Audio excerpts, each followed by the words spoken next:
invités, parce qu'y compris pour ce débat-là, il faut le dire quand même, hein, ça n'a pas été simple. Et je pense que tu l'as indiqué, les personnes qui viennent ici prennent un risque et donc sont déjà affichées.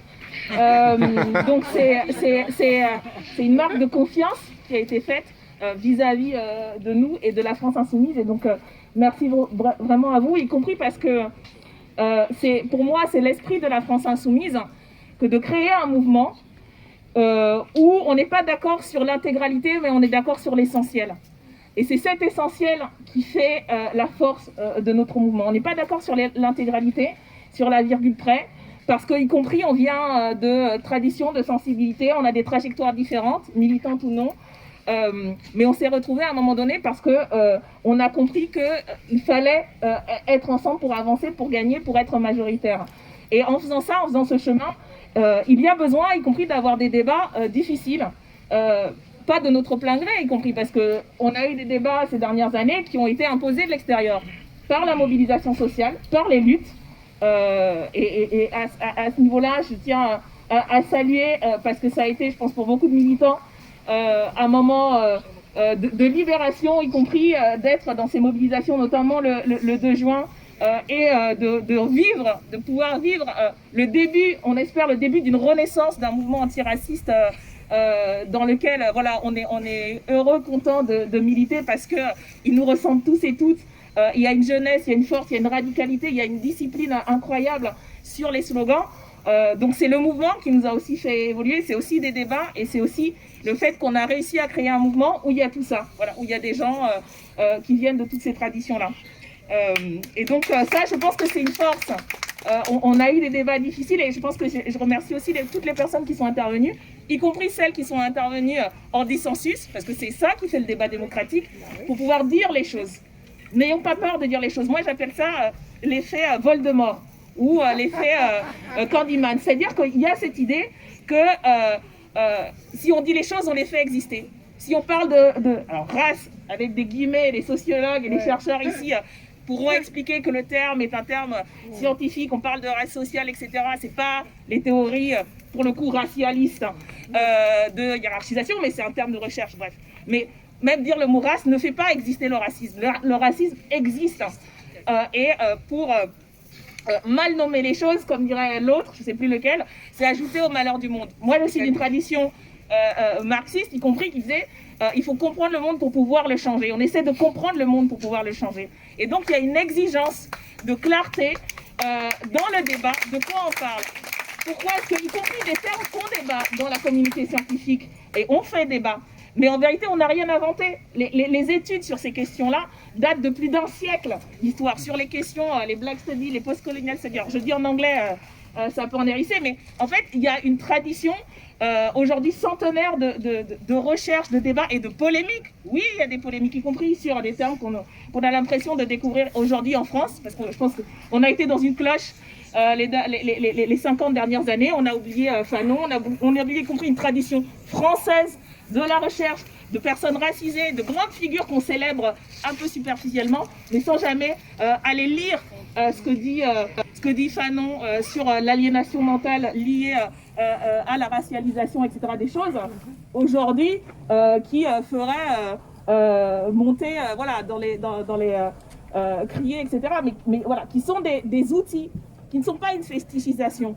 Parce que, y compris l'intersectionnalité, on est d'accord ou pas, mais la question c'est à quoi ça sert ? Ça sert à comprendre les mécanismes de domination. Parce que, en définitive, de quoi on parle ? On parle d'un système de domination. On ne parle pas juste du capitalisme.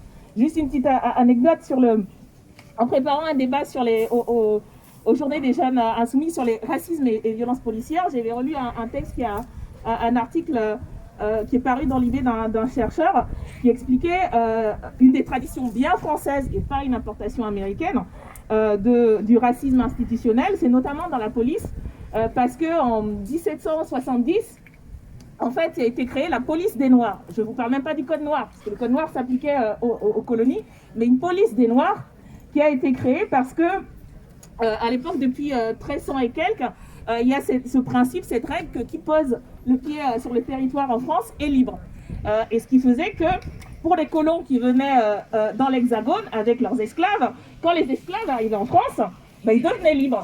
Et ça leur plaisait pas. Donc on parle d'un système, c'est pas le capitalisme encore, enfin, c'est le début du capitalisme, etc. Et donc ils ont fait pression parce que du coup, il y avait des esclaves qui se libéraient, il y a aussi des esclaves qui se révoltaient. Et donc cette histoire de lutte et de revendication de l'égalité, c'est pas, ça n'a pas attendu le XXe siècle et les Lumières et l'éducation, etc. Il y a déjà à l'époque des gens qui se battent pour leur liberté, des personnes esclavisées qui se battent, et avec des alliés, quelques-uns.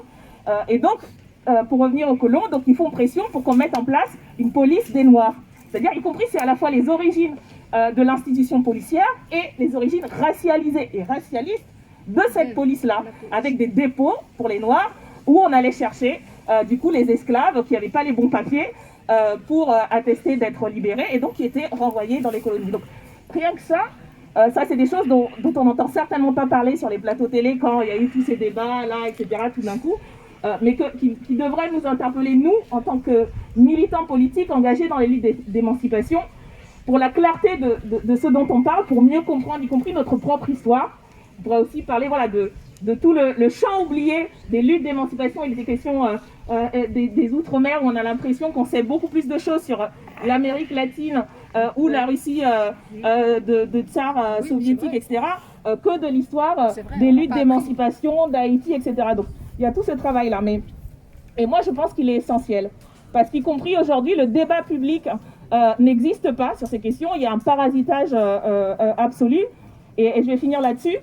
Pourquoi ce débat public n'existe pas? Parce qu'il y a une stratégie politique. Et ça, c'est vraiment le deuxième point, le dernier point sur lequel je voulais revenir. Il y a une stratégie du pouvoir. On ne parle pas juste du Front National, de l'extrême droite et des fascistes. Cela, à la rigueur, ce serait facile, en fait, d'identifier CRN, Marine Le Pen. Mais pourquoi on ne parle pas que d'eux? Parce qu'en fait, ils ont gagné une partie de la bataille.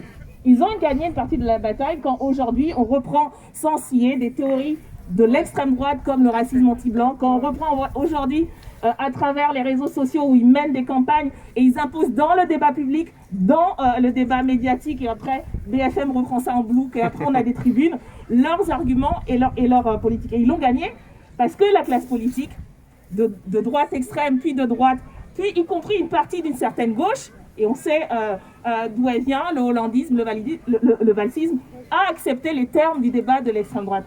Et aujourd'hui, on a un pouvoir qui a clairement dit que sa stratégie, c'était de mettre au centre du débat politique ces thèmes-là, pour diviser, pour stigmatiser, et pour désunir justement ceux qui ont objectivement intérêt à être ensemble. Et je pense qu'en définitive, pourquoi il y a besoin de dire les choses?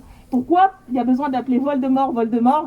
Parce que c'est un outil de la bataille. Et le dernier point, c'est vraiment, on est un mouvement qui est tourné vers l'action. Tout ça, ça sert à quoi? Pas simplement à se sentir bien entre nous, à mener la bataille pour l'hégémonie politique, pour être majoritaire politique. Et c'est le dernier point, pour vous rappeler que tout ça doit nous donner des outils d'analyse. On ne sera pas d'accord sur tout en sortant de là, mais on doit être d'accord sur un point, c'est d'être présent aux côtés de celles et ceux qui luttent, d'être présent aux côtés des collectifs comme ce que fait Diangou dans les Francs-Moisins, d'être présent aux côtés de ce que font les initiateurs et initiatrices de la manif du 10 novembre. Je crois qu'il y a des initiatives qui vont être prévues cet automne, d'être présent aux côtés de tous les collectifs qui luttent contre les violences policières. C'est comme ça qu'on clarifiera les choses, c'est comme ça qu'on gagnera des batailles concrètes, c'est comme ça qu'on aidera, y compris les salariés en lutte, donc notamment les salariés de l'Ibis Batignolles qui sont présents aujourd'hui ici.